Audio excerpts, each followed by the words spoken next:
Budget 2026 Bharat के gaming और e sports sector के लिए किसी लेवल अप बोनस से कम नहीं है। वित्त मंत्री निर्मला सीतारमण ने आज ये साफ कर दिया कि गेमिंग अब सिर्फ मनोरंजन या समय बिताने का जरिया नहीं, बल्कि देश की अर्थव्यवस्था का एक मजबूत स्तंभ बनने जा रहा है।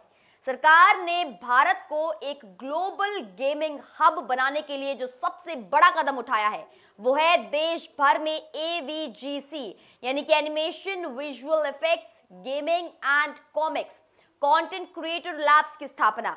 इस ऐतिहासिक ऐलान के तहत 15,000 सेकेंडरी स्कूलों और 500 कॉलेजों में आधुनिक लैब्स बनाई जाएंगी, जहां छोटे शहरों के युवाओं को वर्ल्ड क्लास गेमिंग टूल्स और सॉफ्टवेयर तक सीधी पहुंच मिलेगी।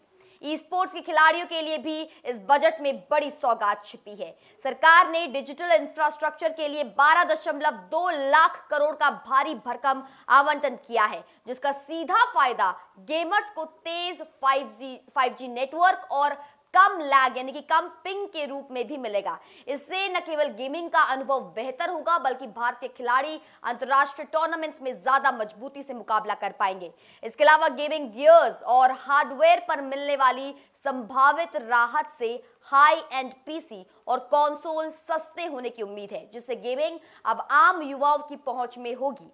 इस बजट का एक और क्रांतिकारी हिस्सा है गेमिंग को आर्टिफिशियल इंटेलिजेंस यानी कि एआई और स्किलिंग से जोड़ना। अब युवाओं को महंगे प्राइवेट इंस्टीट्यूट जाने की जरूरत नहीं पड़ेगी, क्योंकि सरकार खुद गेमिंग और ग्राफिक्स डिजाइनिंग के कोर्सेज के लिए फंड जारी कर रही है। इसका मकसद केवल गेम खेलना नहीं, बल्कि भारत में ही AAA लेवल के गेम्स डेवलप करना है। यह बदलाव उन लाखों क्रिएटर्स के लिए संजीवनी है जो गेमिंग को एक सम्मानित करियर के रूप में देख रहे हैं। निष्कर्ष के तौर पर बजट 2026 ने गेमिंग के प्रति सामाजिक सोच को बदलने की नींव रख दी है।